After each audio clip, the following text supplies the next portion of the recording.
Pues en cinco.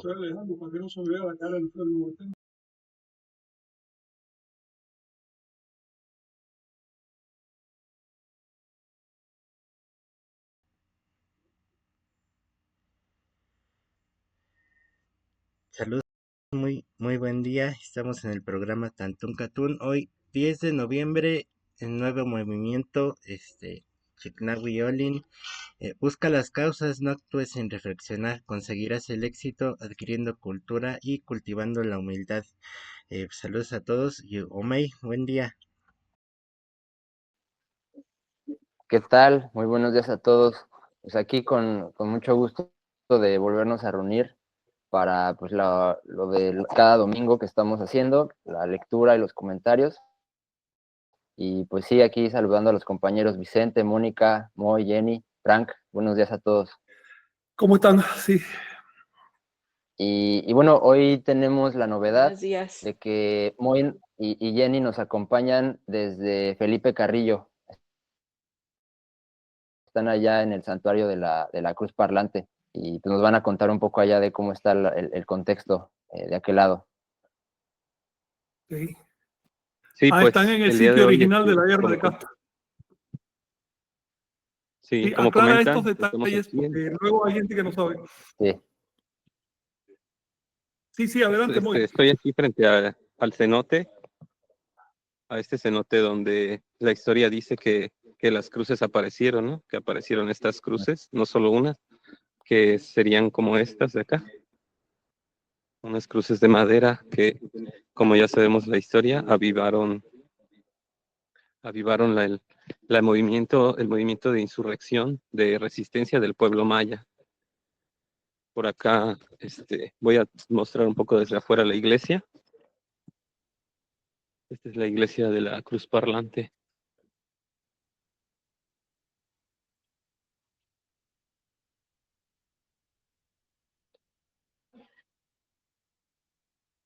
Y pues por acá nos encontramos. La intención hoy era que don Cornelio, el general de la iglesia maya, nos acompañara.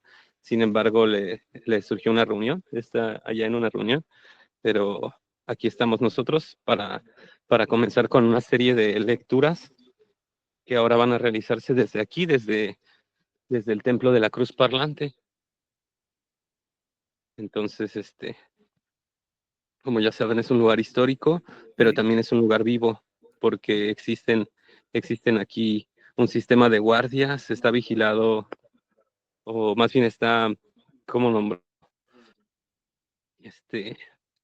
Y cuenta con grupos de diferentes comunidades que se turnan para estar aquí día y noche resguardando la iglesia, los libros, las cruces. Entonces, no solo es un lugar histórico, sino que es un lugar religioso vigente y vivo, ¿no? Que aglutina a muchísimas personas y que ahora se sumará a esta práctica de leer los libros, se sumará dentro de sus actividades, ¿no? Órale. ¿Y ya pudiste hablar con las autoridades de allá? Sí, pude hablar con don Cornelio y pues autorizó, está de acuerdo, está gustoso de recibir las lecturas aquí cada 8 días. Ahorita nos interrumpieron, pero me falta acordar otras cositas más, pero por ahora, pues lo que es un hecho es que vamos a estar haciendo aquí las lecturas y él va a estar acompañándonos en otras sesiones. Qué fuerte, Dios mío, qué fuerte. Qué impresionante, ¿sí? Sí, Pues, ¿vas a comentar algo? No, sí, sería todo porque tengo un poquito de reserva porque hay algunos lugares que no se permite grabar. Claro. Entonces, pero pues este es el lugar del cenote, estas son las cruces de madera. Entonces, los voy a dejar con esta imagen del cenote con las cruces. Vicente está... Sí, pues recordar que están allí en Felipe Carrillo Puerto, estado de Quintana Roo, que se encuentra pues prácticamente entre lo que sería Chetumal y Cancún, y pues bueno, está ahí a una hora alrededor de casa de allá del santuario de Tulum, donde Jenny y Moy pues comienzan, ¿no? A justamente hacer esta, esta práctica, este enlace, y les mandamos un abrazo por allá, y gracias por hacer este esfuerzo y para conectarnos con este sitio sagrado. Sí, también aclararle a los compañeros que escuchan que en este santuario comenzó lo que se conoce como guerra de castas, que es quizás la guerra más sangrienta que ha habido en México después de la invasión. Y también que los propios mayas, pues como que no le hacen mucho a gracia el nombre de guerra de castas. ¿Se han dado cuenta de eso? Para ellos es guerra de independencia del país maya, así más es como lo conciben, ¿no? Pero bueno, ya saben que en Occidente tenemos otra lectura de las cosas. Sí, y también ubicar, contextualizar un poco, pues los textos que estamos leyendo surgen a partir de las traducciones que se hicieron del libro de Shoken, ¿no? De los manuscritos y de esos documentos. Y la historia que yo tengo entendido que se cuenta es que de Shoken las cruces navegaron, ¿no? La historia cuenta que navegaron por los cenotes y se aparecieron en este santuario. Entonces ese es como el vínculo que hay entre Shoken, la cruz parlante y más bien los símbolos que utilizaron para resistir, ¿no? Y la palabra que mencionaba también Moy, ¿no? De los insurrectos, ¿no? La insurrección maya, es interesante que la ocupe, ¿no? En algunos poblados tú vas, ¿no? Y hay afuera en carteles, ¿no? De la presentación del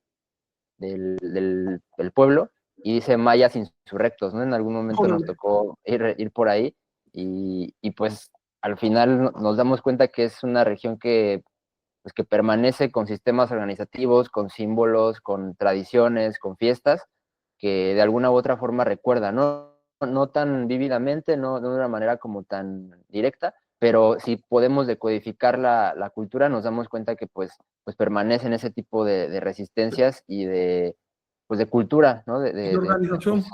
Uh-huh. Sí, fíjate que de toda América probablemente los mayas son el único grupo que mantiene estructuras estatales anteriores a la llegada de los españoles, sí, prehispánicas. Uh-huh. Porque justamente han sabido conservar también por el lugar donde viven, ¿no? Han podido conservar su tradición de un pasado que románticamente se quiera. No, eso está vivo para ellos, lo viven diariamente, día y noche de ellos. Sí, y también los conceptos, a mí lo que me llamó mucho la atención al estar en esa zona, los conceptos de la primicia y la promesa, que se vinculan inclusive también con las cuestiones proféticas, ¿no? Y con pues no sé, los conceptos que se ocupan para esperar algo y para pagar, para agradecer acerca de una acción que se está haciendo.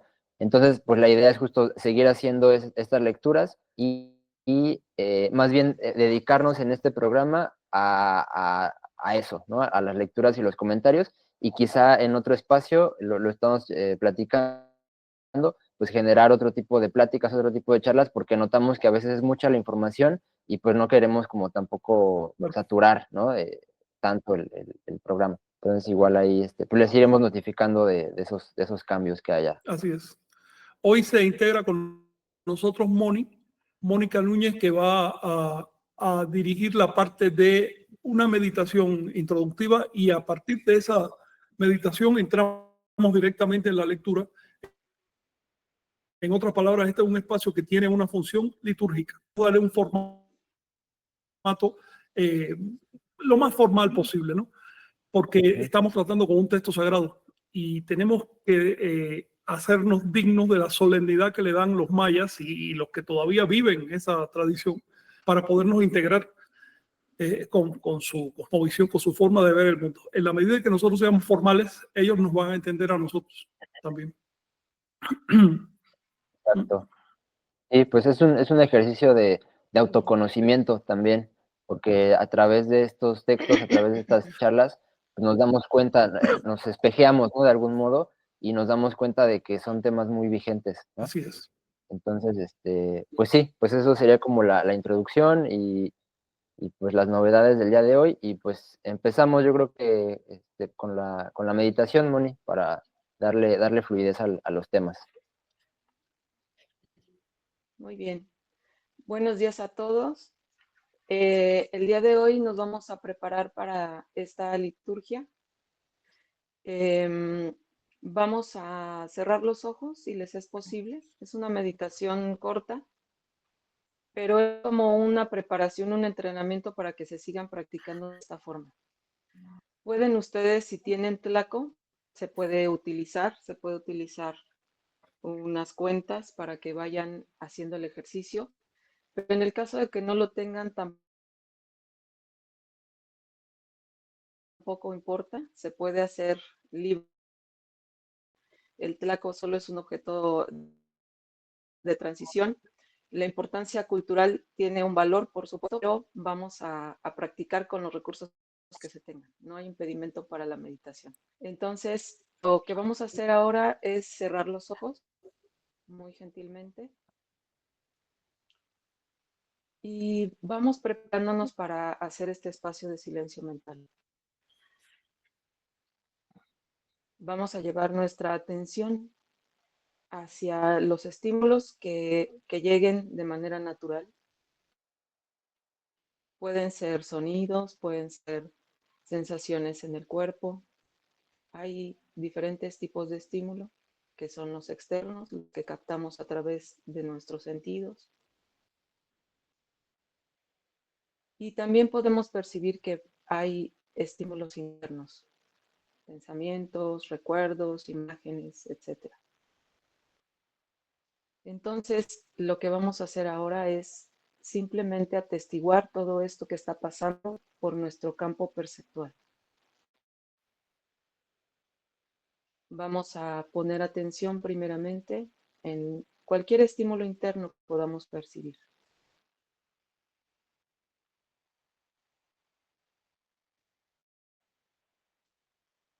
Vamos a usar el tlaco para captar cualquier tipo de estímulo que podamos detectar.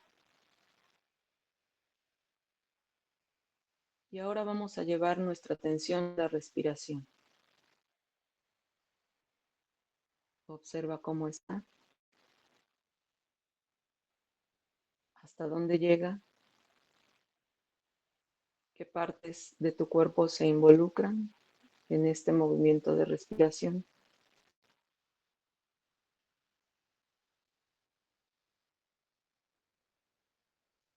Y percibe si hay emociones, si hay otro tipo de sensaciones.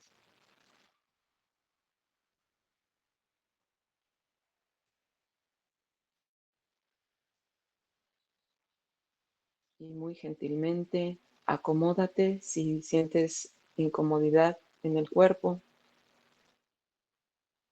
Nota cómo se apoya tu cuerpo en el lugar donde estás, en la silla o si estás acostado, no importa la posición.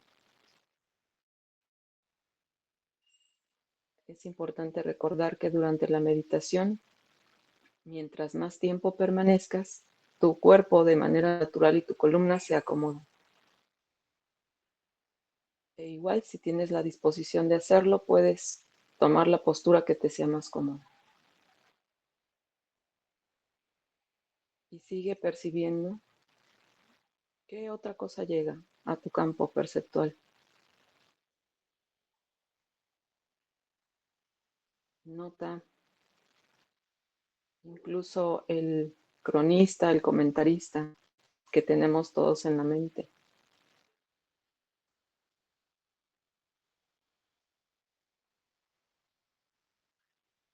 Date cuenta de tu estado emocional.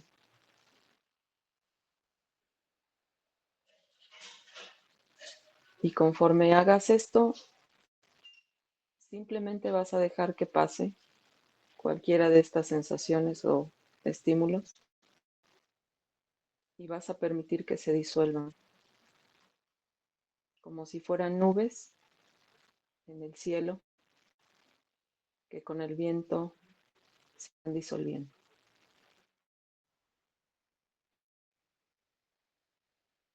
Regresa nuevamente a tu respiración.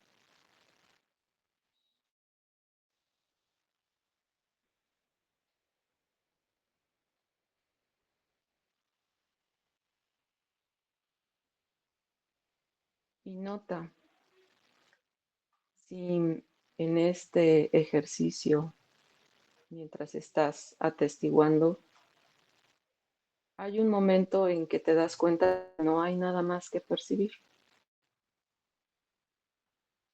Hay un espacio ahí. Obsérvalo.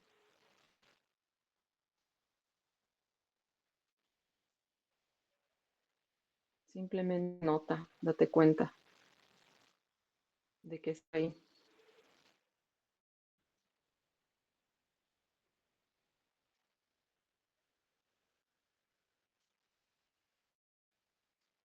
Y sigue dejándote guiar por tu respiración cada vez que te acuerdes.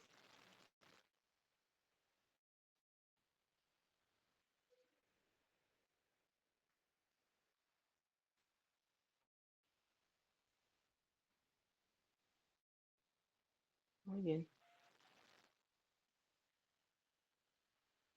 Y así como estás, vas a abrir muy gentilmente tus ojos. E igualmente atestigua lo que estás viendo, todo lo que pase por tu campo visual. Es como si acariciaras lo que está a tu alrededor con la vista.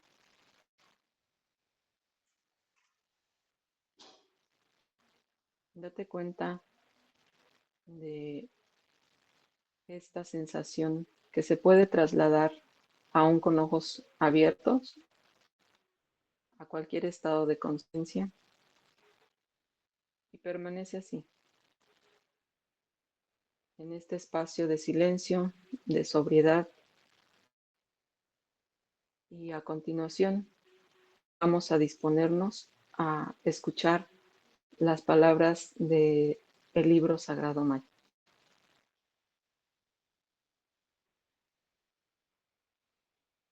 Gracias, Moni.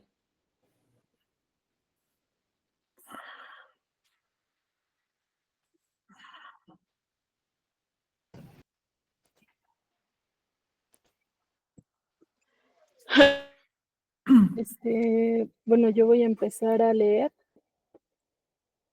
Quiero ver si puedo compartir o si alguien puede compartir el texto. Sí, si quieres yo lo comparto. Ah, Ya bueno. lo tengo abierto, sí. Claro.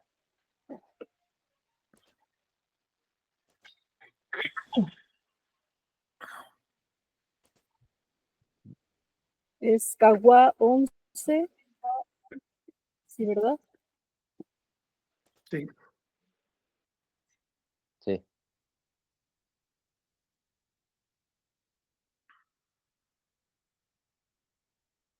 ¿Sí Sí. se ve? Sí.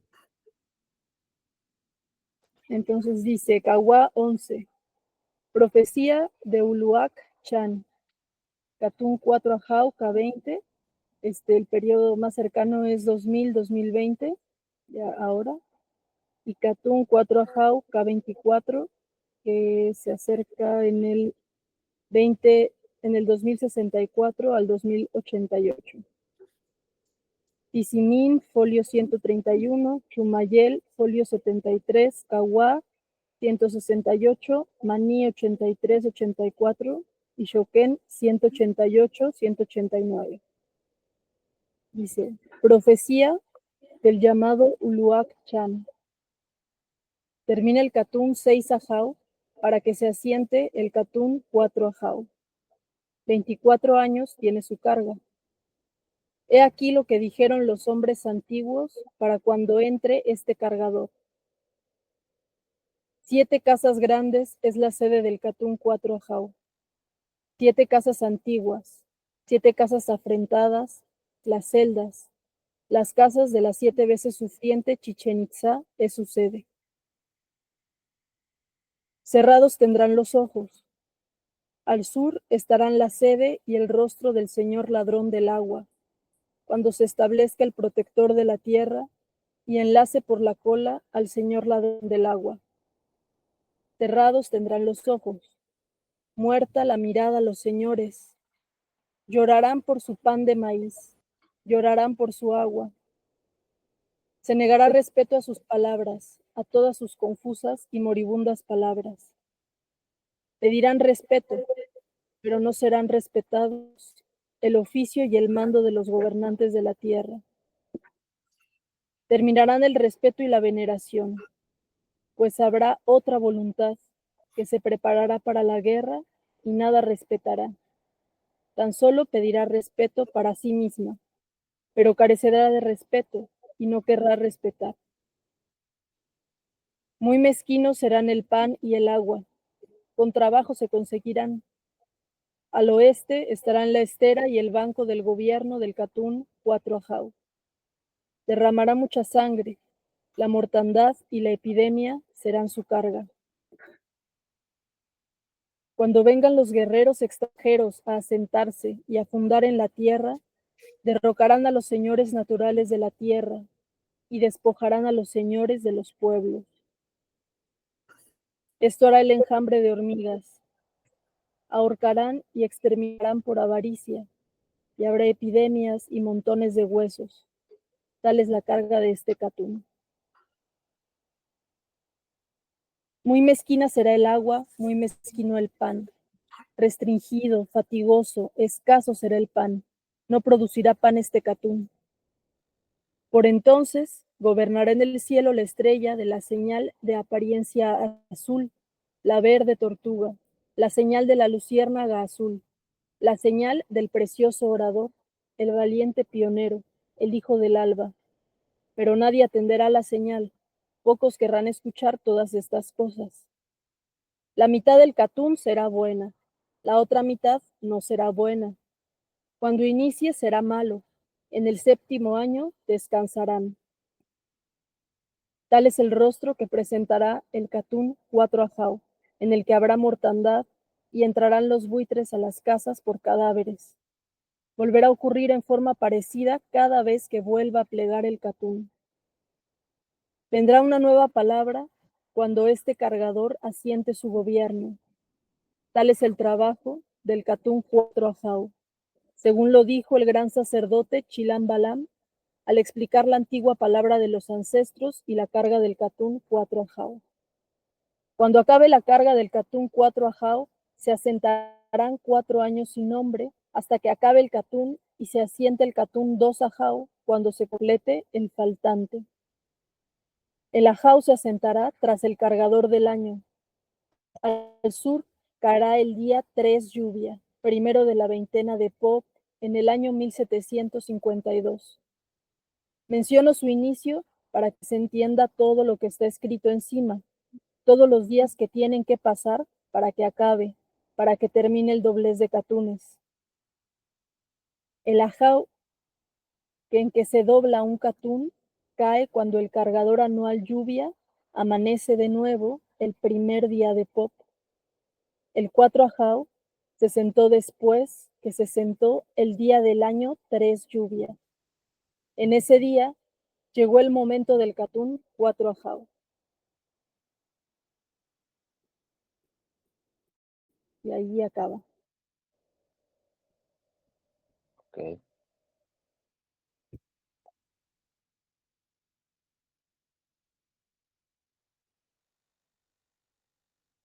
Creo que está apagado tu micrófono, Fran. Así es, te decía que gracias por la lectura y que hay muchas referencias calendáricas ahí al final. No es el objetivo hablar de calendario hoy, ¿no? Pero si quieren señalar algún detalle que les haya llamado la atención, yo preferiría comenzar a revisar un poquito desde el principio, porque ya en el primer verso hay cosas que hay que aclarar. ¿Les parece? Fíjense que Sí, este Catún en particular, esta profecía, se sabe quién la hizo. La hizo un Chilam Balam llamado Luak Chan.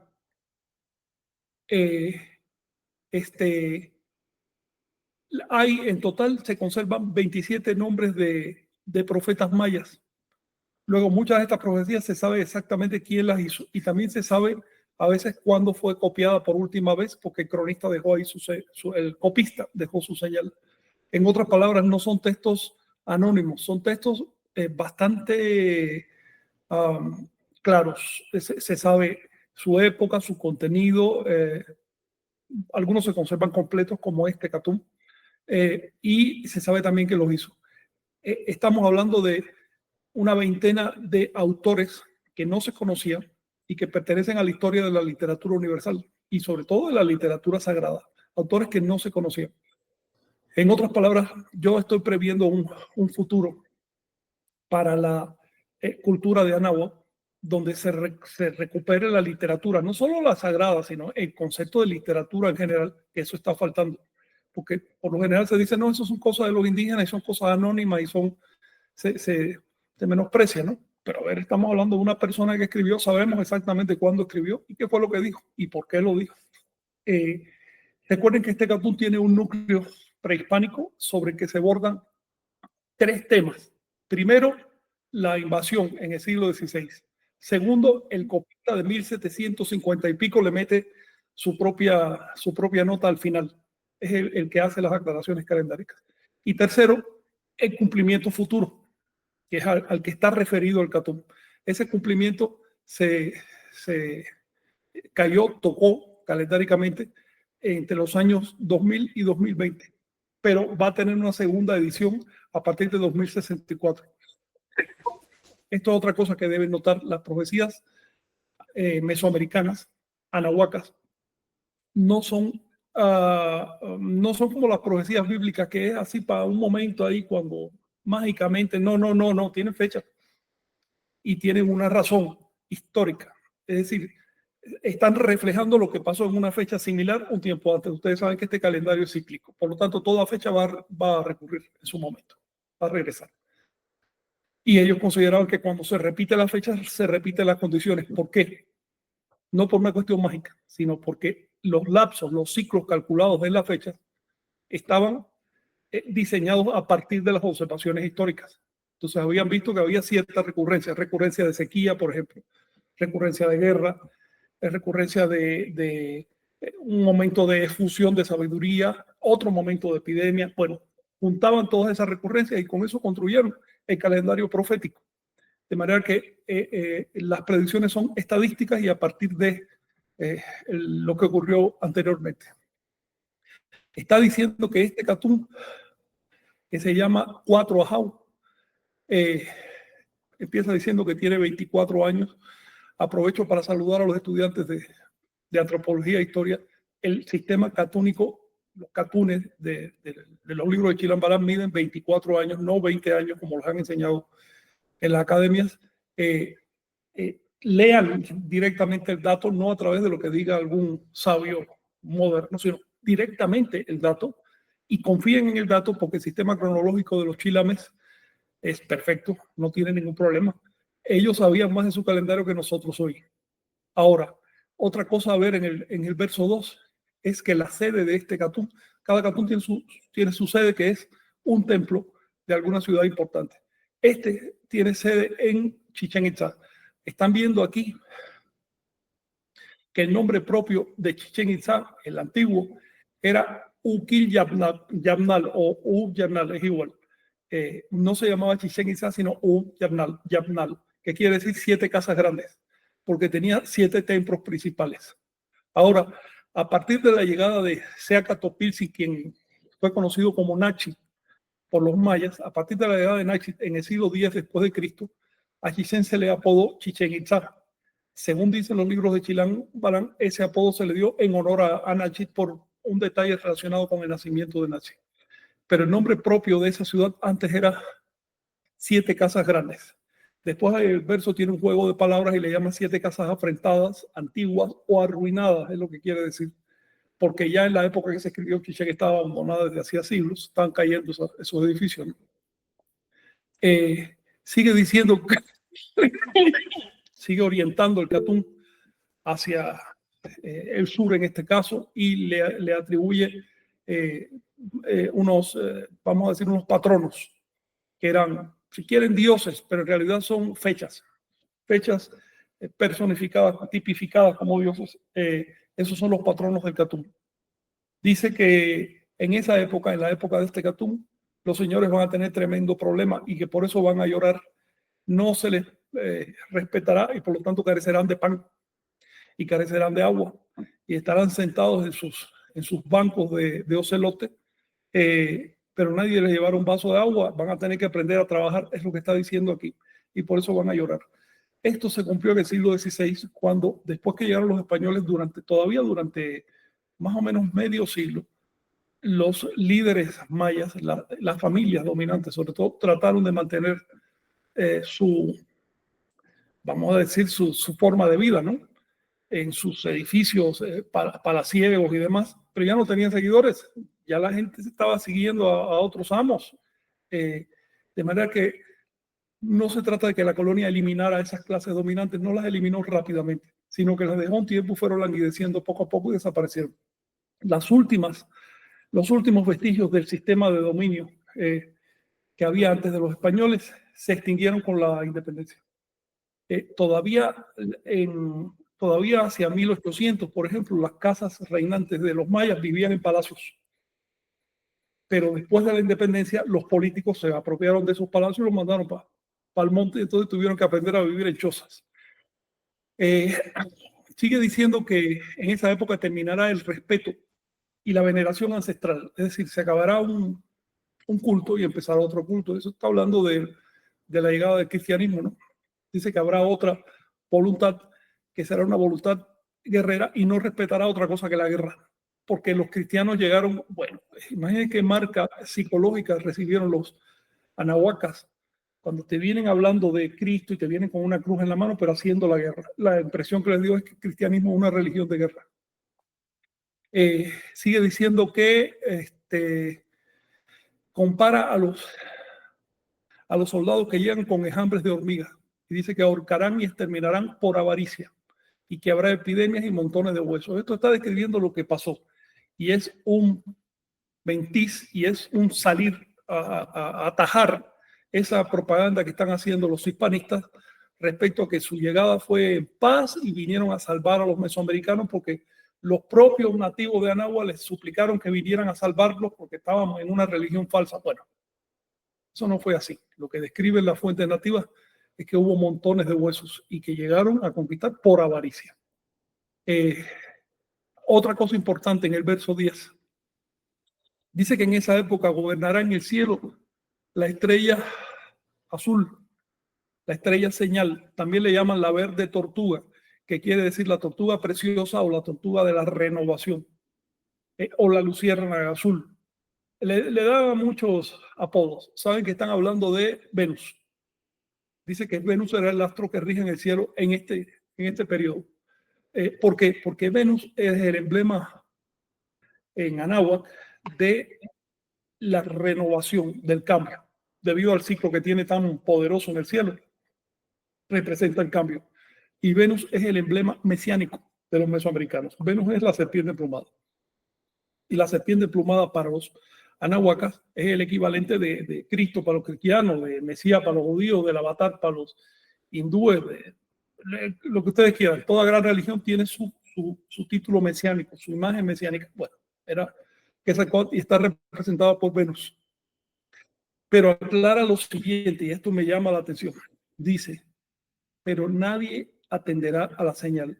Pocos querrán escuchar estas cosas.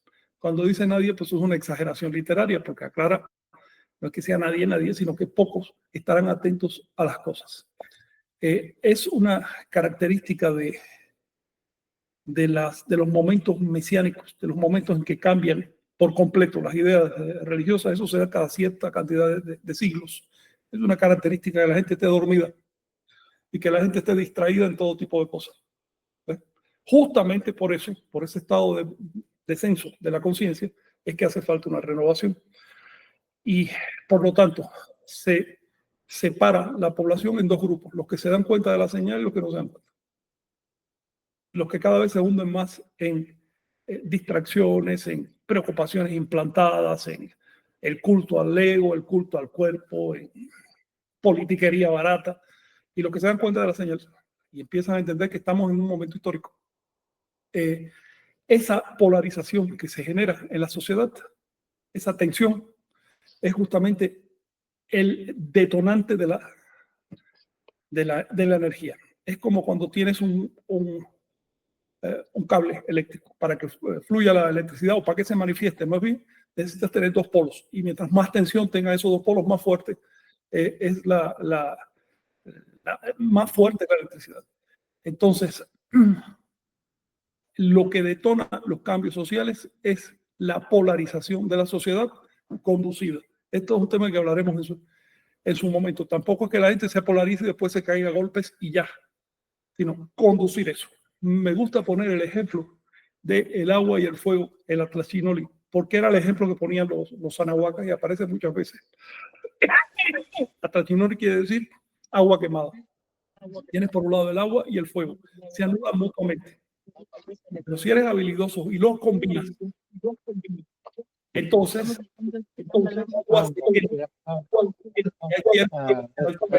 Sí, si quieres, sí, ahorita no. ok. Ahora te conectas. Yo regreso a rato. Lo puedes ver con los guardias. Que está con don Cornelio, acaba de llegar. Sí, perdón. ¿Quiere salir, don Cornelio? Solo saludar. Muy bien. Adelante, sí, si quieres platicar y saludar, qué bueno. Es que se desocupó un ratito por acá, don Cornelio. Genial. Estamos con él, es el general de la Iglesia Maya de la Cruz Parlante. Por acá tenemos el honor de estar con ¿Cómo él. está, Cornelio? ¿Cómo le va? Buenos Bien, días. bien, don Juan, gracias a Dios. Estamos Saludos. acá platicando con los empleados del gobierno de Shemba. Sí, claro, Sí. claro. Oye, Él ahorita me comenta que va a regresar, pero igual ¿qué? por aquí anda con nosotros. Quería saludar. Sí, voy a estar acá un ratito más. ¿Cómo no? Aquí estamos leyendo un poco los textos para agarrar un poco de Sí, está cultura. bueno, muchas gracias, don Juan. Igual, don Vicente. Si se encuentra don Vicente. Sí, un aquí está abrazo. Vicente. No te oímos, Vicente. Un abrazo, buen Sí, día. muchas gracias también a Vicente. Un abrazo, don Cornelio. Acá vamos a Saludos estar con las familia. lecturas, le digo, Sí, el claro. Chilambala. Exacto, está bien, está bien. Está muy ¿Cómo bien. no? Sí. Muy Bueno, bien. de acuerdo. Al Bueno, rato hablamos. Caramba.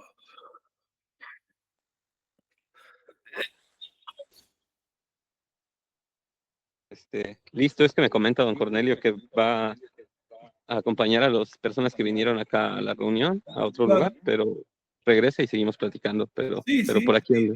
Qué bueno verlo, ¿eh? Lo veo bien. Anda muy ocupado porque pues también es una autoridad tradicional. Sí, claro, y este momento es complicado para ellos. Sí, claro.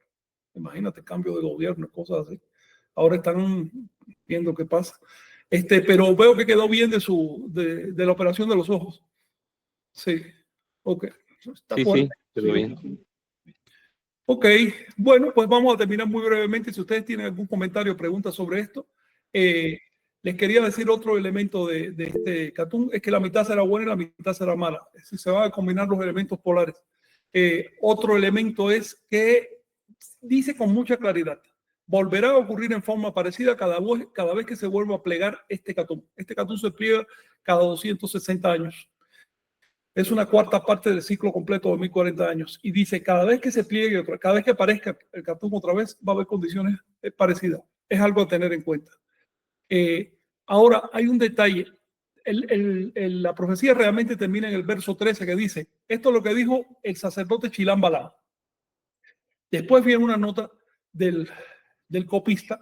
El copista transcribió todo esto en 1752. Yo traduje todo textualmente, lo que viene en el verso, porque estas notas de los copistas también son importantes. Y te dicen que el documento se mantuvo vivo. Todavía en 1752 alguien estaba copiando esto, y les voy a decir por qué. Porque en esa época había guerra de casta constantemente. Había alzamiento para ellos constantemente. Y lo primero que hacían era tener su copia, y con eso se iban a la guerra, con la copia. Fue una guerra de fe. Lo que hicieron fue una guerra en defensa de un texto sagrado. Esto es algo que no se conoce en la historia de México y de la humanidad, y debe conocerse.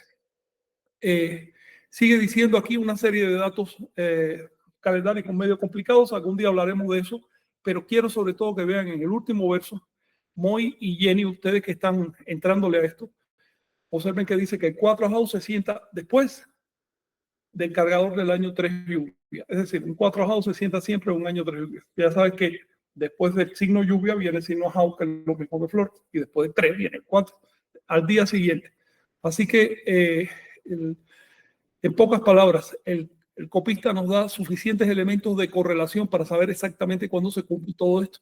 No hay duda ninguna. Es una de las cosas sorprendentes de esta literatura, que esté tan bien referenciada desde el punto de vista calendárico. Es impresionante la importancia que le daban a la dimensión temporal los mesoamericanos, al punto de que en sus lenguas, así como nosotros tenemos palabras, adverbios y demás para referirnos, posposiciones, para decir aquí, allá, del otro lado.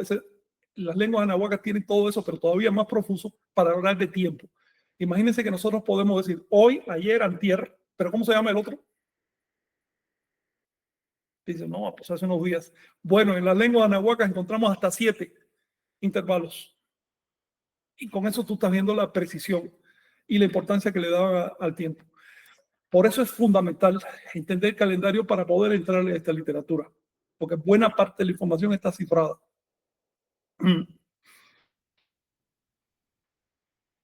Eso les quería decir.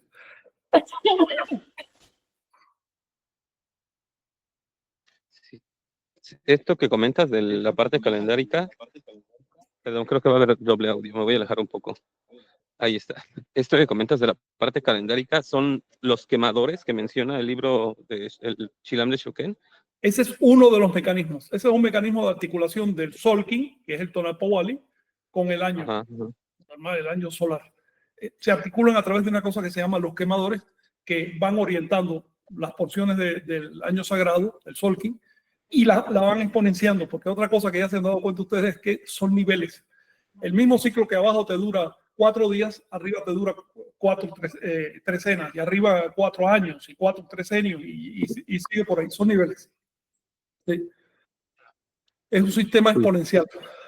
Así que sí hay que dominar un poquito de matemáticas para agarrarlo, pero vale la pena, porque por otro lado te despliega el intelecto. A ver, yo también insisto en este calendario porque acaba con esa idea falsa de que los europeos son los intelectuales, pero en América eran naturales. Y cuando te dicen que son naturales, te están diciendo que no son intelectuales. Eso es falso.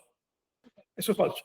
El sistema intelectual más profuso, más exacto, que nos llega del pasado, se creó en Anáhuac, no se creó en el Viejo Mundo. Así, estoy hablando a nivel general de toda la Tierra.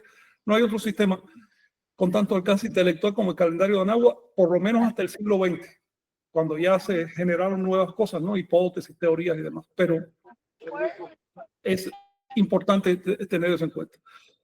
Adelante.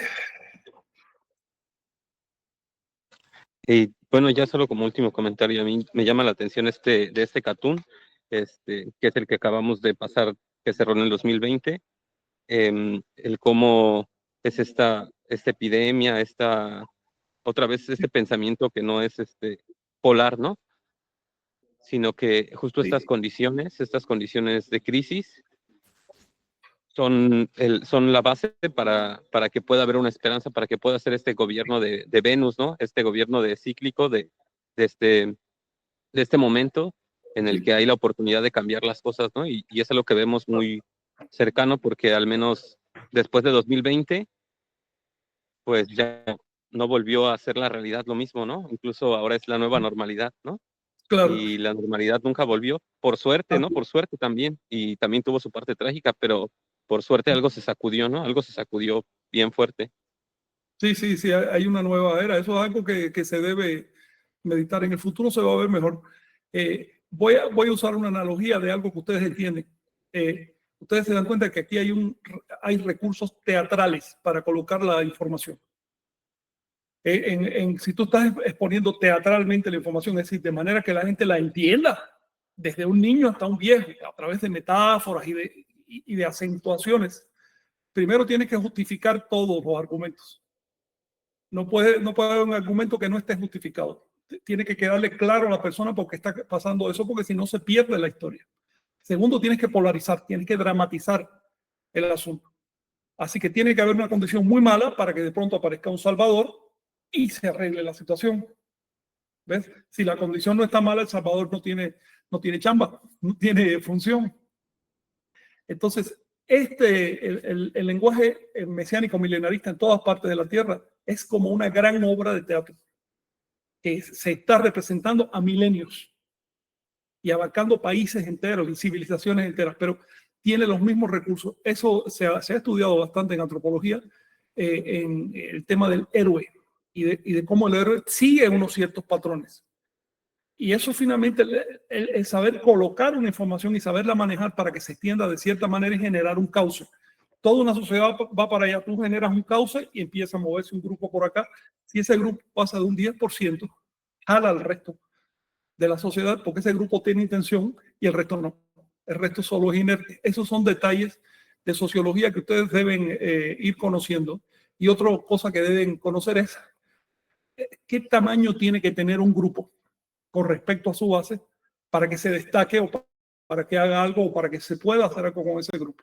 Estos números están recogidos en los números de Nahua, pero también son cosas que se han investigado ya. Algún día platicaremos de eso, son cosas que les pueden servir en el trabajo. Ay. Adelante. Vicente levantó la mano de Vicente, hace rato. platica, interrumpe, hombre, no hay problema. En este caso, bueno, haciendo alusión a las casas grandes, que también pues, nos remite, por ejemplo, allá al norte de México, y pues llama Sí. mucho la atención en este caso en Paquimé, donde hay un templo de la serpiente emplumada y también hay un templo de la cruz, que justamente forma este símbolo sagrado, ¿no? Que también forma parte de esta cosmovisión, el Teocuitlatl. Y pues bueno, ahorita que vimos a don Cornelio, pues nada más también precisar que hay elementos que más allá del tiempo y la distancia son símbolos de unidad. En este caso, hablando con don Cornelio el día que lo conocimos, un 3 de mayo del 2021, cuando nos presentamos y le dijimos, bueno, es que somos de los Macehualó.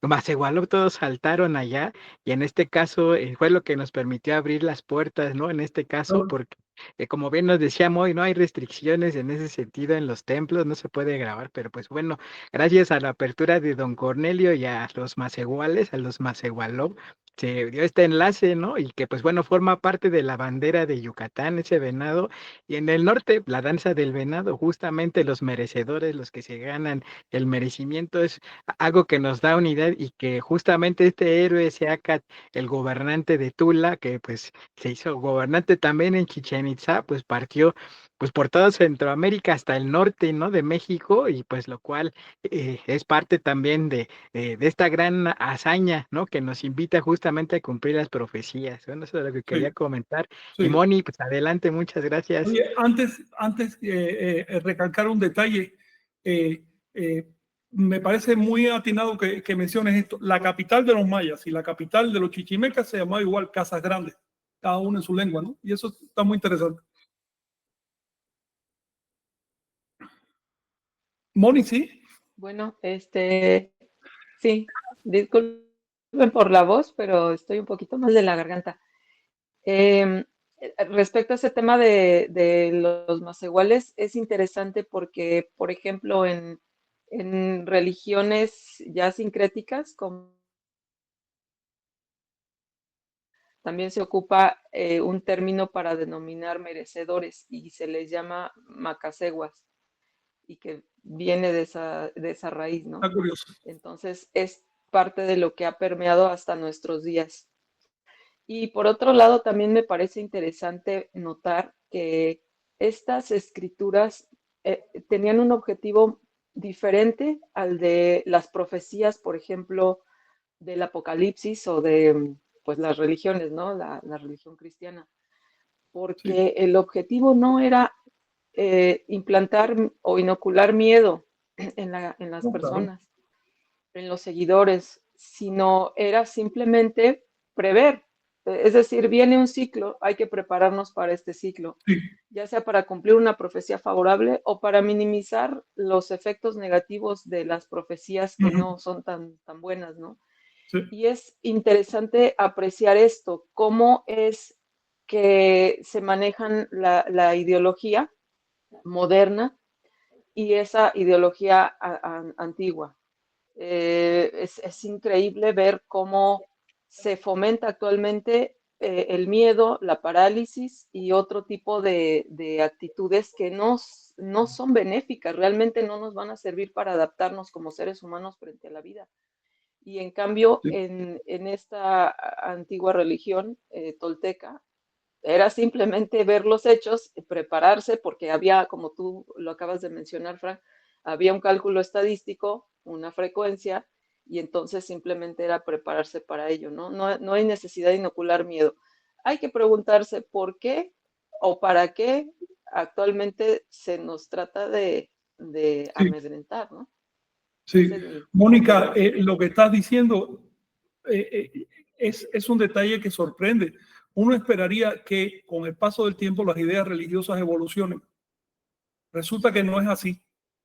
Las ideas religiosas se han ido degradando con el paso del tiempo de una manera brutal. Lo que era una metáfora hace 2000 años, ahora resulta una creencia material que la gente tiene que creerlo, y si no lo cree se va para el infierno. Las ideas religiosas han degradado. La religión ya realmente no es ni religión, es un conjunto de supersticiones. Y sí, lo tengo que decir, eso de estar creyendo en el hombre invisible, estar creyendo que el macho salió de una bola de fango y la mujer de un hueso, eso son supersticiones, señores. Quienes escribieron esas historias pretendían poner metáforas, cuentos para niños, para ejemplificar algo diferente, no para que tú te quedes tragándote el hueso, ¿no? Es notable en el tema del milenarismo y en el tema de las profecías. Lo ves aquí, tienes un sistema profético que quedó recogido ahí, que no se le puede, no estamos inventando nada, los mismos textos lo dicen, esto quizás ocurra, quizás no, todo depende de cómo nosotros asumamos esto. El otro verso te dice, esto es porque pasó tantas veces, así que probablemente pase así, hasta te dice probablemente pase así. En ningún momento en estas profecías encuentras que sea un Dios que mágicamente quiera hacer las cosas a capricho. Entonces es un sistema superior de entendimiento de la historia. Le llamamos profecía porque no tenemos otra palabra, pero realmente no tiene mucho que ver con las profecías bíblicas, es una cosa diferente. Tiene la misma función social, pero no el mismo origen. Sí, Mónica, sí. Así es. Sí, porque esto revela la capacidad de abstracción del ser humano. Tenemos el equipo, ¿no? Tenemos un sistema nervioso desarrollado, evolucionado, pues para esto, ¿no? Para poder abstraer y poder predecir simplemente. Pero ya Sí, la perversión de la razón nos lleva a inocular miedo, con otros fines, obviamente. Y eso, la claro. verdad, genera más problemas que soluciones, Sí. tristemente. Oye, sobre este nombre que mencionaste, en ese momento se cortó un poquito lo que decías, Macasegua, que es un nombre, Macasegua, que es un nombre que se usa hoy. Sí, ¿En qué sentido se usa? ¿En el sentido de Macasegua. merecedores? Sí, es como darle un título a una persona que está ganándose el mérito de evolucionar o ascender espiritualmente. Ok. Sí, parece náhuatl por su estructura, y en ese caso deriva del verbo maca, que quiere decir ofrendar. Macase, los ofrendadores. Ofrendador de su energía, de su tiempo, lo que sea. Ofrenda en el sentido religioso, no simplemente hacer cualquier cosa, ¿no?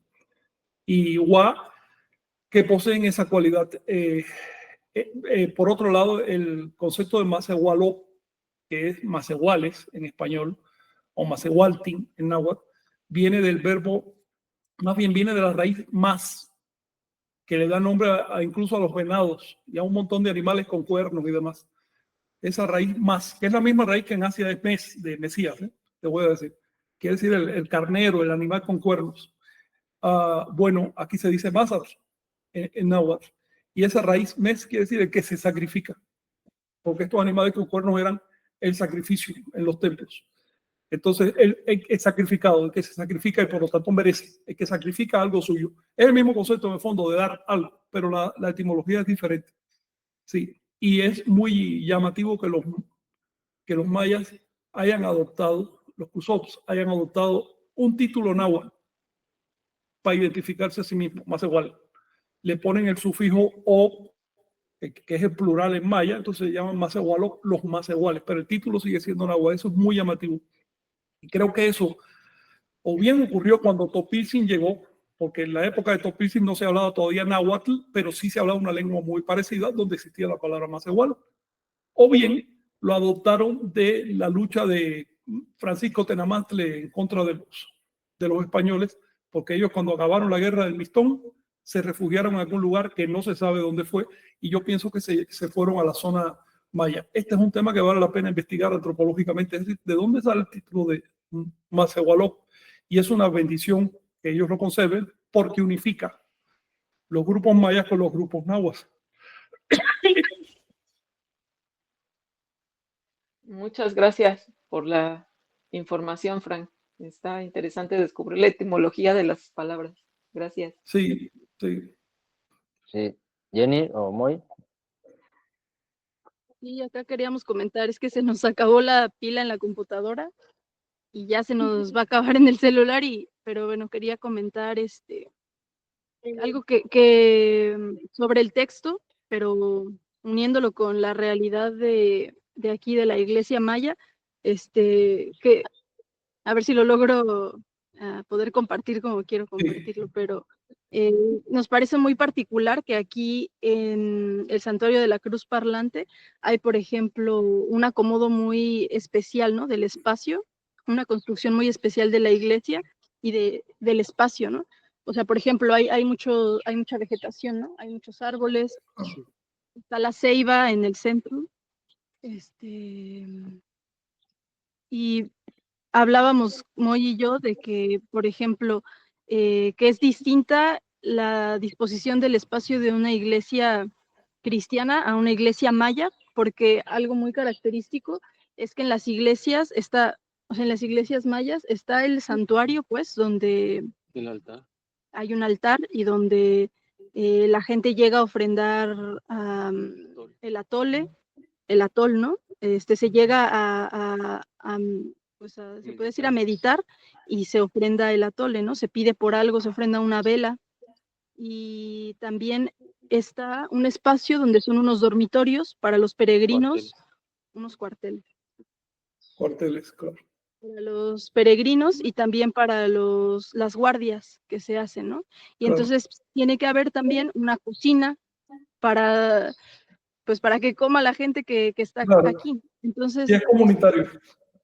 vemos una idea de sostenimiento de la vida, pues, ¿no? De lo más básico que se tiene que sostener para poder hacer lo que sigue, ¿no?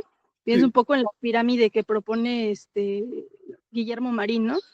Esta pirámide de la alimentación, que está en la base de la alimentación, la salud, la educación, la organización, y después entonces ya se puede de ahí acceder a otros niveles pues más complicados, ¿no? Claro. Y entonces a mí me llama la atención esta idea de, cuando vengan los guerreros, bueno, terminarán el respeto y la veneración, pues habrá otra voluntad que se preparará para la guerra y nada respetará. Tan solo pedirá respeto para sí misma, pero carecerá de respeto. Bueno, tenía que ver un poco más bien con esto de no serán respetados el oficio y el mando de los gobernantes de la tierra. Cuando vengan los guerreros extranjeros a asentarse y a fundar en la tierra, derrocarán a los señores naturales de la tierra y despojarán a los señores de los pueblos. O sea, como que está la idea de que había una autoridad que también tenía una conexión al final con la vida, ¿no? Con la tierra. O sea, es una pregunta también si se refiere a eso, ¿no? A una conexión con la vida, con la tierra.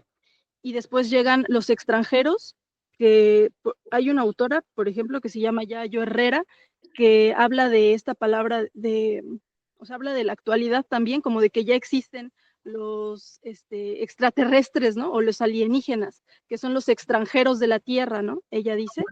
O sea, porque un alienígena es alguien que está alienado de la Tierra, ¿no? Como que quiere pasar,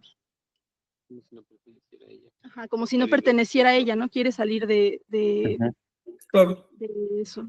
Entonces, me llama la atención como esta idea de que llegan los extranjeros de la tierra, ¿no? Que pasan por encima de los gobernantes de la tierra. Sí. Y que no es una idea romantizada de estos naturales que están en la selva. O sea, no, también hay cultura en el sostenimiento de la vida, ¿no? Y se necesita para poder hacer cosas más elevadas.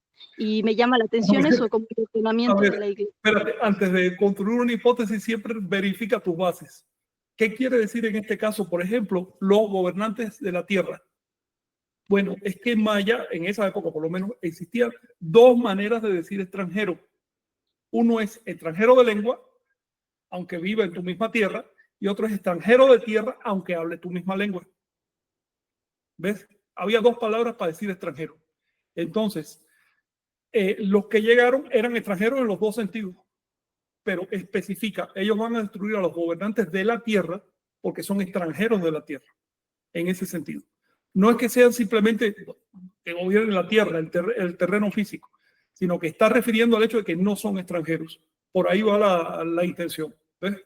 Pero por otro lado está tratando muy mal, este texto trata muy mal a los gobernantes mayas, porque dice, y no sé si te diste cuenta de seguro que usa la palabra respeto, chic, un montón de veces seguidas, incluso en la misma oración varias veces. Es un recurso literario. Ese pedazo, ese fragmento que habla del respeto, en realidad es un versito. Lo que pasa es que lo pongo completo así porque imagínate. Pero es un poema, ¿no? Y lo que está diciendo es, perderán el respeto porque no tienen función, porque abusaron de sus cargos. Los mayas interpretaron la invasión española como una consecuencia del abuso por parte de las autoridades mayas y de las autoridades anahuacas en general. Se fueron separando de los pueblos. Hay un chilán incluso que dice, esos viven en mansiones elevadas, tienen que subir por escaleras, viven en pisos altos, ellos no pisan la tierra, son los gobernantes de la tierra, pero nunca han pisado la tierra.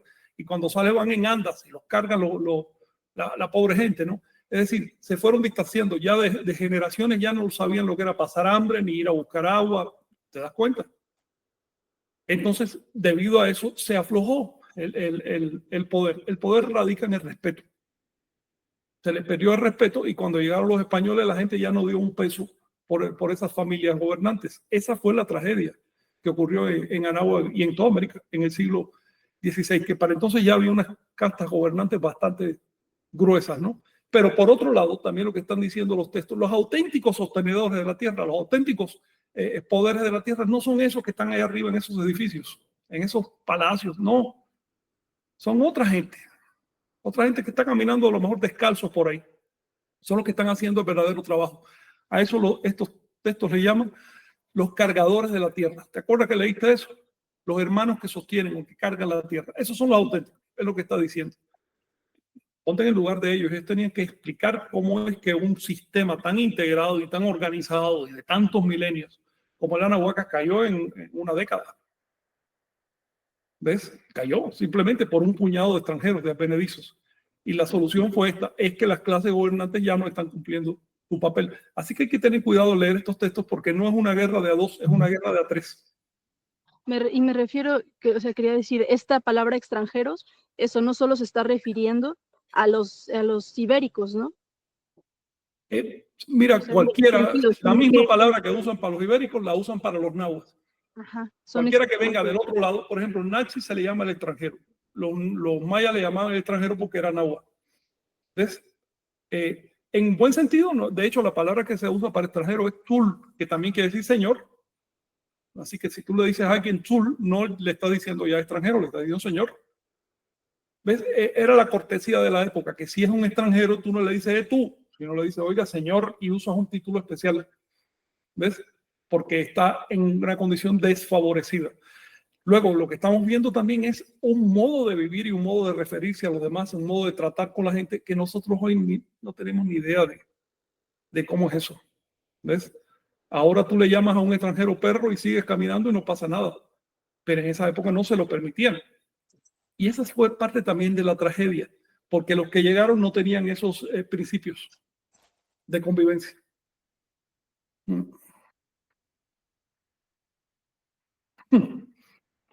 Ok, gracias.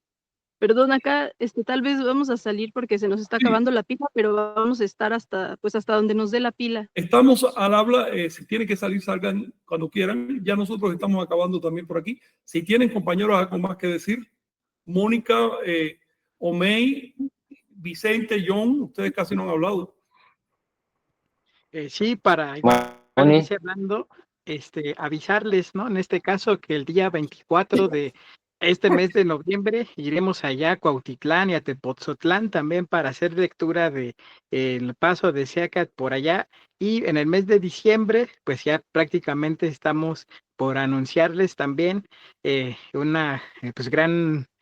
gran suceso porque iremos a Coscomatepec, a Chocomán, del día 13 al 15 de diciembre. Estamos viendo con el colectivo Tlachinoltepet. Le mandamos un saludo a ella, a los compañeros que están por allá, para hacer el ascenso, si las condiciones climáticas nos lo permiten, al trono de Topiltzin y a la cima Tlachinoltepetl. Entonces publicaremos en el transcurso de hoy las indicaciones para quien guste sumarse a esta experiencia. Esperemos, les digo, si hay condiciones, pues hacer cumbre, y si no es posible, al menos llegar a justamente el trono de Seacat, que es un lugar maravilloso. Ahí también haremos lectura del paso de Seacatl. Y para el solsticio en diciembre iremos a Minatitlán, Veracruz, a justamente también hacer lectura del libro El paso de Seacat por allá.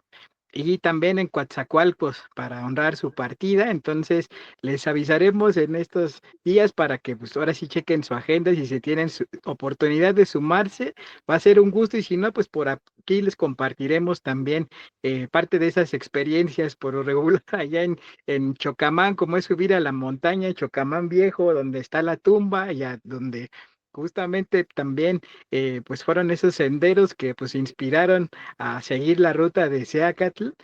Pues bueno, si no puede haber transmisión, pues grabaremos para que en cuanto Claro. haya oportunidad, pues les compartamos por acá. Así que pues bueno, les daremos indicaciones, y pues es un gusto. Agradecemos mucho, Frank, por este gran esfuerzo de hacernos, de traernos desde los archivos de más recónditos de bibliotecas, de PDFs y ardua búsqueda, estos textos que pues nos dan idea de la grandeza de nuestros ancestros y que pues nos motivan a estar desde nuestras trincheras. Un fuerte abrazo allá a Moy, a Jenny, en el santuario allá, con los hermanos Krusov, a Moni, también agradecerle por este gran esfuerzo, acompañamiento. Pues es nuestra voz de los tonales, a Omei, pues también por pues brindarnos y compartirnos información muy valiosa en cuanto a teología Chicnagüi, por hacer el enlace. Y pues por acá seguimos, hermanos y hermanas toltecas. Muchas gracias.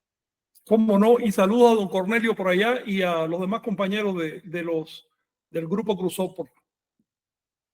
Sí. Mónica, ¿querías decir algo?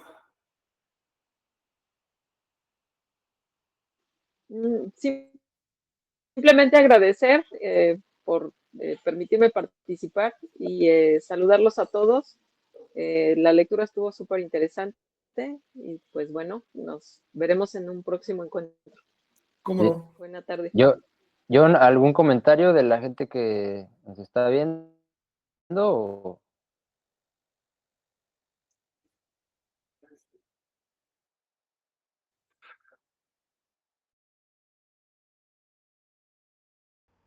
Ya, perdón, tenía que activar mi micrófono. Saludos a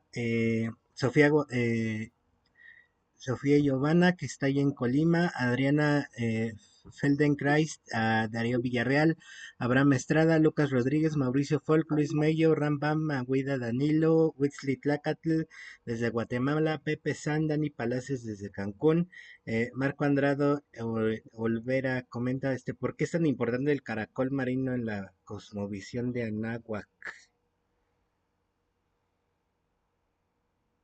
Oye, una respuesta rápida. El caracol era para los anahuacas lo mismo que la cruz para los cristianos o la media luna para los musulmanes. Era su símbolo de identidad, de identidad de creencias. El caracol, el corte de caracol. Y por más, y las puntas significa las etapas. Bueno, el tiempo infinito con sus ciclos. Así que la fusión de lo infinito y lo finito, lo humano y lo universal. Eso es lo que quiere decir el caracol. También la evolución, el concepto de evolución. Vergir o convergir o tender hacia la unidad, eso es evolucionar. Unidad también se interpreta como perfeccionar, tender a la perfección. Así que es el concepto de caracol, Sencagua, la evolución.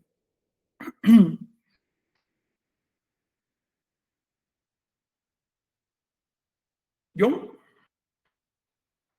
Y quienes quieran hablar, creo que Moy quiere decir algo, ¿no? Sí, muy. Sí, antes de que se apague el celular, pues Sí, solo sí, sí. igual agradecer Sí, y claro. decir que nos comenta don Cornelio, ¿no? Que estos textos, él recuerda que la última vez que se leyeron en los templos mayas fue hace como 60 años, ¿no? Y que ahora pues Wow. empezamos este ciclo otra vez. Vamos a estar acá leyéndolo otra vez de aquí a 8 días. Y pues nada, como eso, agradecer pues que se haya dado todo para este momento y que estemos haciendo esto juntos. Desde acá, no Oye, sé. ¿recibieron el libro? ¿Cómo? ¿Recibieron el libro? Sí, ya recibimos el libro. Perfecto. Sí, ya está acá. Perfecto. Y pues ya les comentaremos lo que platiquemos con don Cornelio Sí, más el rato y con el resto de los cruzop. muy bien. Moni, ¿ibas a hablar algo tú? ¿O quién está levantando? No, nada más nos avisa Chignawi que se le desactivó su micrófono. Ok. Así que, bueno, te agradece a todos por haberse sumado por acá. Y pues bueno, Luis, algo con lo que quieras hacer para Sí, despedir. sí, pues ya vamos a cerrar. Les vamos a estar informando pues de la dinámica para darle continuidad a las lecturas, para enfocarnos en la lectura de los comentarios y hacer otro espacio para poder platicar y desarrollar pues muchas ideas que a veces se quedan ahí atoradas y es importante platicarlas. Y pues nada, la intención también de esto es salirnos de la caricatura en la que a veces nos llevan ciertas narrativas sociales sobre la historia, ¿no? Y darnos cuenta de que necesitamos estudiar, necesitamos prepararnos para entender y decodificar todas las fechas, todos los nombres de los personajes. Hay una historia que no se ha contado y que estamos reconstruyéndola, es un rompecabezas y en ese proceso estamos reconstruyendo esa historia, porque si atendemos a esa historia social, colectiva, también es una manera de personalmente, ¿no? Cada individuo pues empezar también a recapitular su historia y ahí está la energía, ¿no? La recapitulación nos sirve para completarnos, ¿no? Para cultivarnos integralmente. Entonces, es un ejercicio, digamos, de recapitulación social para también tener una práctica individual. Y démonos cuenta también de que pues cada sociedad le dedica atención a ciertas cosas, ¿no? Y en este caso vemos una sociedad que le dedicaba atención pues a la calendárica, a muchos aspectos de la cultura, y pues es también como la intención que tenemos. Y bueno, pues de mi parte sería todo y pues agradecer pues su tiempo, el espacio y pues nos seguimos viendo. Muchas gracias. Gracias, Omey, Luis, Frank, Moni. Nos vemos. Bye. Nos vemos, saludos. Chao. Hasta pronto. Saludos. Bye. Chao. Después de Bye. 500 años, regresa el libro sagrado de Anáhuac, Tantún Catún, el tiempo de la promesa. Un programa de lectura y comentarios.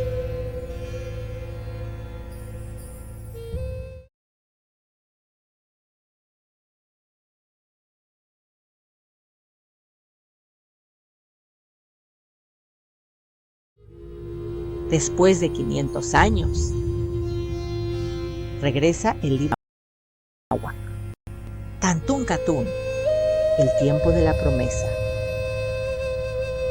Un programa de lectura y comentarios.